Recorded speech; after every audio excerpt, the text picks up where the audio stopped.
Hello all, welcome back to our channel. ఈరోజు recipe వచ్చేసి గోంగూర చట్నీ అండి. చాలా ఈజీ ప్రాసెస్. చాలామందికి గోంగూర అంటే చాలా ఇష్టం ఉంటుంది. ఎలా చేయాలో ఇక్కడ నేను చూపిస్తాను. ఇది తెలంగాణ స్టైల్ అండి. ఫస్ట్ ప్యాన్ హీట్ చేసుకున్న తర్వాతకి నువ్వులను వేసుకోవాలి. అవి బాగా చిటపటలాడే వరకు వేయించుకొని తీసి పక్కన పెట్టుకోవాలండి. అదే ప్యాన్లో కాస్త ఆయిల్ హీట్ చేయాలండి. హీట్ చేసి పచ్చిమిర్చి వేయాలండి. దాంట్లో పచ్చిమిర్చి బాగా వేగాలి. ఎలా వేగాలో కూడా నేను చూపిస్తాను. దీంట్లో పచ్చిమిర్చి కట్ చేసి ఆయిల్లో వేయించుకుంటే బయటకు చిక్కలదండి.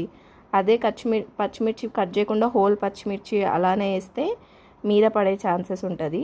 పచ్చిమిర్చి అలా వేగిన తర్వాత అది కూడా తీసి పక్కన పెట్టుకొని అదే ప్యాన్లో నేను బాగా కడిగి తీసుకున్న గోంగూరను కూడా యాడ్ చేస్తున్నానండి.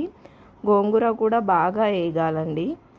ఎంత బాగా వేగితే నేను గోంగూరలో అంటే వేగకపోతే కొంచెం ఆయిల్ ఆర్ వాటర్ ఏదైనా యాడ్ చేసుకోవచ్చు మనము. కాకపోతే మ్యాక్సిమం అదంతకి అదే బాగా ఉడుకుతుందండి. గోంగూర ఎలా ఉడకాలో కూడా ఎండులో చూపిస్తాను నేను. ఇలా గోంగూర బాగా దగ్గర పడ్డ తర్వాతకి ముందుగా మనం మిక్సీ జార్లో వేసుకొని వేయించుకొని పెట్టుకున్న నువ్వులు, పచ్చిమిర్చి వాటితో పాటు కొంచెం వెల్లుల్లి యాడ్ చేస్తున్నాను. అలానే జీరా కూడా యాడ్ చేసి దీన్ని బాగా మెత్తగా పేస్ట్ చేసుకోవాలండి. పేస్ట్ అయిన తర్వాత దాంట్లో మనం వేయించి పెట్టుకున్న గోంగూరని కూడా వేసుకొని దీన్ని బాగా పేస్ట్ మెత్తగా చేయాల్సిన పని లేదండి. కాస్త కోర్స్గా బ్లెండ్ చేసుకుంటే సరిపోతుంది. కొంచెం తగినంత సాల్ట్ వేసుకోవాలి. అలా కోర్స్గా బ్లెండ్ చేసుకొని పక్కన పెట్టేసుకొని ఇంకొక ప్యాన్ తీసుకొని దాంట్లో ఆయిల్ హీట్ చేయాలండి.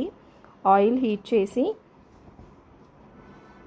వాటికి కావలసిన పోపు దినుసులన్నీ వేయాలి. పచ్చిమిర్చి, శనగపప్పు, మినప్పప్పు, కాస్త జీలకర్ర,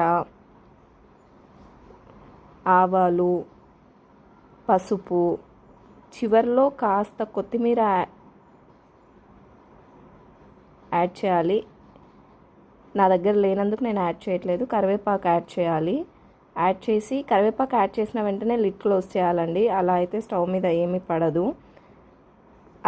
అది మనం ఆల్రెడీ మిక్సీ చేసి పెట్టుకున్న దాంట్లో వేసేసి కలిపేసి మనకి ఇష్టం ఉంటే పచ్చి ఉల్లిగడ్డ వేసుకోవచ్చు అండి. Please like, share.